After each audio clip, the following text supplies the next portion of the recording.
We begin tonight with a Fox News alert. Violence erupted last night in Kenosha, Wisconsin. That's a city of about 100,000 people, roughly between Chicago and Milwaukee. Police there had an altercation with a man called Jacob Blake, who apparently was wanted on multiple charges, including sexual assault. News accounts say Blake had an extensive history of run-ins with the law. That would include an arrest for threatening people with a gun and committing violence against police officers. Yesterday, Blake refused police orders to surrender. When he appeared to reach for something in the darkness, police officers shot him. Here's the 10-second video of the exchange now circulating on social media.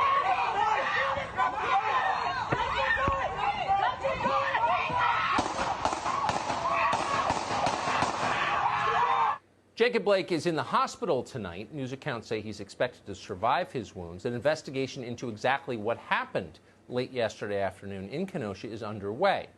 That is the sum total of what we know for certain. We care about this country, so we're not going to pretend that we know more than we actually do. Nobody knows at this stage. So we're going to avoid irresponsible speculation designed to inflame fear and race hate in the population. There's been more than enough of that already this summer. Ben Crump, by contrast, doesn't think there's been enough of it. Crump is a personal injury attorney who works on commission. Much of his practice is devoted to suing companies that manufacture talcum powder. Crump has suggested that talcum powder is a kind of racial conspiracy to harm black women. Ben Crump is taken with the utmost seriousness by our guilty, idiotic news media. In a statement today, Crump announced that he has been retained by the Blake family. He denounced Jacob Blake's shooting as an act of racism. Now, to be clear, as a factual matter, Ben Crump does not know if that's actually true. He has no idea. He would have no way of knowing. But he said it anyway. Mobs around Kenosha made the very same assumption that Ben Crump did. Just minutes after Jacob Blake was shot, rioters descended on the city, setting fires and hurting people, as is their customary reaction. Rioters smashed storefronts, municipal buildings, a museum, a post office, restaurants. They wrecked a library. They torched an entire car dealership, a number of garbage trucks, and what they thought was a police cruiser. Here's footage of it.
Another civil rights demonstration. Nothing says civil rights like destroying libraries and car dealerships.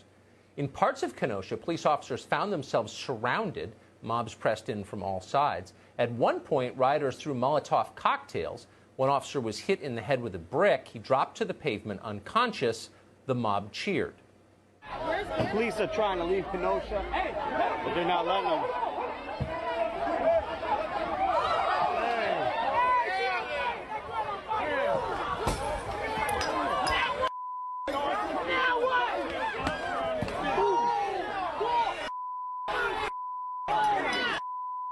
What happened? Oh, he just got bricked. He just got bricked. He got bricked, the man said. Apparently, smashing cops in the head until they stop moving is now common enough that there is a name for it. It's hard to believe this is happening in Kenosha, Wisconsin. Before yesterday afternoon, Kenosha was best known for its Jelly Bean Museum and the Mars Cheese Castle. Kenosha was a nice place. But it's happening everywhere now, even in nice places. Of course it is. No one in charge has stopped this for months, so naturally the violence and the disorder have metastasized. Watch this tape from a formerly pleasant suburb outside the city of Chicago. This happened on Saturday. If you're confused by what the people who live there did wrong, they're confused too. The short answer is nothing. Their crime was having the wrong appearance, and for that, the mob threatened them in their homes. They looking at us! Bring your ass down here!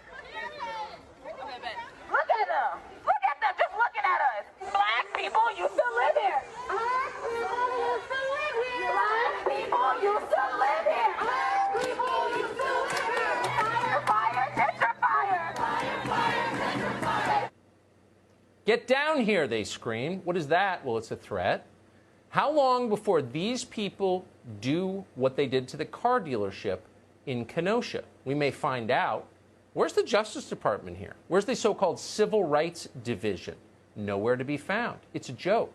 And what happens long term when the government proves that it's in fact a joke? When no one pushes back against threats like this? Well, they become violence, and no one is pushing back. Here's a similar scene from Portland, Oregon on Friday. Wake up! Wake up! Wake up! Wake up! Wake up! Wake up! Wake up! Wake up! I hear you! Wake up! Wake up! Wake up! Wake up!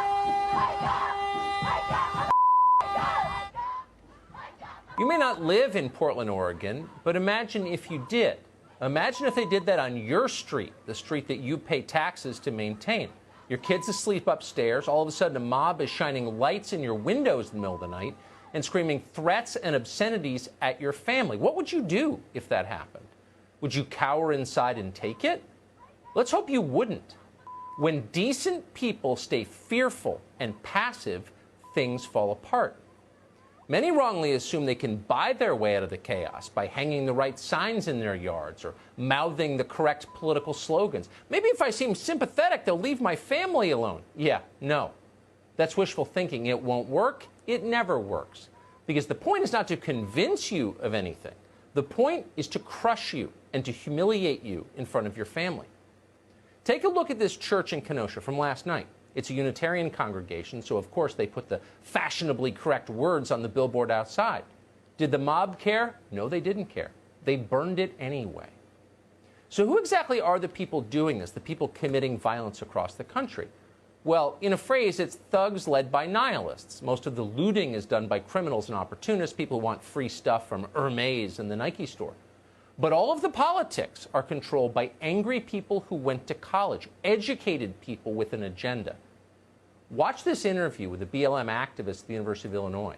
It tells you everything about where the poison in this country is coming from.